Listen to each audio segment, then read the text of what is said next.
Hi everybody, it's a regular girl. Okay, so this is the camcorder. I'm doing something slightly different. I don't know if this is gonna work better or worse or what. And I don't even know what I'm gonna say, actually. I don't. Except that yesterday, what happened was, what happened yesterday? Oh, what happened yesterday was I got to experience some great music therapy, which was that I did some music. I listened to a teacher of mine. He used to be a teacher of mine. He will always be a teacher of mine, a good teacher of mine, an extraordinary teacher of mine, doing a music lesson. And it did that thing that it always does for me, which was it took me to the place that I can't access right now, but it made me feel differently, better. And so, I know from some of the feedback that I've gotten from the videos that I've been doing, that some of you are asking, so why don't you just do the music? You know, why are you coming back to this? Well, it's really important why I keep coming back to this. And why I stopped doing the music is because I got sick. I got very, very sick. And I lost everything. And I lost everything, and I got sick, and because my career and that path was interfered with by a narcissistic abuser. So this is a story of narcissistic abuse, actually. And the part of my life that I'm dealing with is the part I was born in 1955, so it's about abuse in, we're talking a period of 1955 to about 1965. And it's going to continue, and it involves physical abuse, psychological abuse, and sexual abuse. And interestingly enough, what happens is people like us, we're like magnets. We continue to attract that and continue it in our lives. And it attracts institutions. And you will see that indeed I was attracted into another larger institution that also includes and attracts narcissistic abusers into it, and I'm going to be able to let you in on pieces of that larger institution that very much is affecting all of us, and all these things that we're all talking about, this new world order. But I'm going to be able to let you see behind the scenes back in the very early days of that institution, and let you see whether you believe me or not. I was back in the early days of that, and give you some information so that you can make up your minds for yourselves about it. And I also have a sister who has some information about that. And like I said, you can make up your minds for yourselves, because I know that some of them who have gotten very angry and will be angry again when I let you know about that, that then they do some name calling about me. This way, I'll have told you the story, you will have seen me for yourselves, and then you can decide for yourselves whether or not you believe me or not, what you believe and what you don't. There, like that. I was thinking, this thing about narcissistic abuse, and because one of the responses that I've been getting is,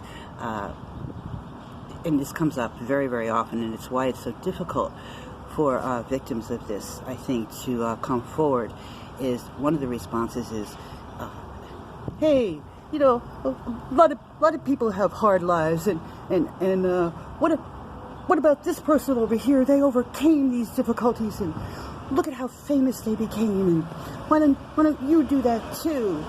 Because I have a different life path. That's my answer to the question. There's going to be something different that comes out of this. Something very, very different. I don't know what it is yet, but there's something different. I, for example, got something really, really incredible out of that film called Antoine Fisher. That scene where he walks up to that abuser, where he finds his abuser, and he knocks on her door, and he looks her in the eye, and he says to her, all he says is, I remember what you did to me, was one of the most powerful moments that I've ever had in my life. Just that sentence. Seriously. And talking of powerful moments, what I was thinking about today was The Sopranos. And in The Sopranos, and I think I'm going to use this because I think there's enough of us who have seen The Sopranos for me to use this. So there's a scene in Sopranos where Tony's been going to see his therapist, Jennifer Melfi, right? And actually, he's fallen in love with Jennifer Melfi, right? He likes her.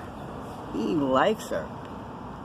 But at some point, she decides, Jennifer Melfi, that's the therapist, to say something about Tony's mother, who is a narcissistic abuser. And everyone who's watching, we all know by then in the series that Mom's no good. Mom's been up to no good. We've been given that information in the storyline, right? Behind the scenes. And so we know this. We, the audience, know this. So that when the therapist says to Tony in the therapy session, "Hey, Tony, Mom's trying to kill you," what happens? Tony gets up and leaps across the room and tries to kill her. He tries to strangle her. What I'm saying here, and what I need to say when I'm telling you my story about what I needed to deal with, is that the psyche, in dealing sometimes with our narcissistic abuser, who sometimes is very, very close to us, if it is the mother. Remember I told you about the book, Alice Miller's book, The Drama of the Gifted Child? Okay. What was Tony's reaction? He wanted to, and Tony loved Jennifer Melfi. I didn't have that kind of feeling about my therapist. I was not in love with my therapist. Okay. Tony was, and yet when his therapist said to him something like that about his mother, he lost it. He could not deal with that. I remember when I was watching The Sopranos, that series, and actually it was maybe my third time through watching it, and I had been through therapy, and it had started to be, I was working on these issues. It had started to be revealed to me who it was that was my narcissistic abuser.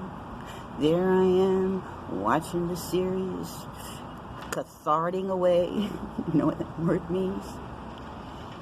And yet I'm watching it. And what I'm trying to say to you is that the psyche, it is so complicated.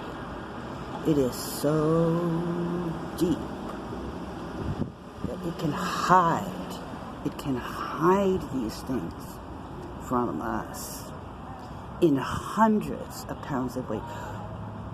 We would much rather, for the most part, be hundreds of pounds overweight and spend the rest of our lives dying, morbidly obese, living in an apartment, lonely in an apartment underneath our mother, or in a jail cell for having killed someone as a drug addict. A grown man. There are hundreds of thousands, I believe, grown men in jail today who have chosen to do that rather than confront their narcissistic abuser, who is perhaps their mother or their father. Just as Tony Soprano. You see, that's what I'm saying.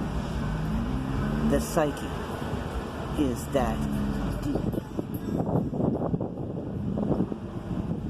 That's what we're dealing with here. That's who's in our jails. So, who's the criminal? That's why this is the Orange Jumpsuit Show. We've got the wrong people in the orange jumpsuits. what do we do with them? Is the solution to put them in a jail? Is that the solution? Is that going to help? I don't think so. I don't think so. See? So, music. How? Why? Now, the lesson I watched yesterday on music dealt with harmony, tension, resolution. Do you know how much tension resolution? It's all about tension resolution. Harmony, it's all about tension resolution. Do you know how many times tension resolution occurs within one piece of music? Hundreds of times. Hundreds of times. So many times. And we love music though, don't we? Don't we? So what is it about that? I'm going to find out. I'm going to find out. I love it. And I'm not going to stop. I'm just not going to stop. I love you all. God is the one that gives me that love. You know, I put something up on my Facebook today. It had to do with sheep. I'm so sick of hearing this. I'm so sick of hearing the polarized nonsense. About the name calling about the sheeple and the snowflakes and this and that. And I just really have had it. I just simply said, you know, there's actually some good things about sheep. There are. See, love is the most important thing. We need to learn what that's about. And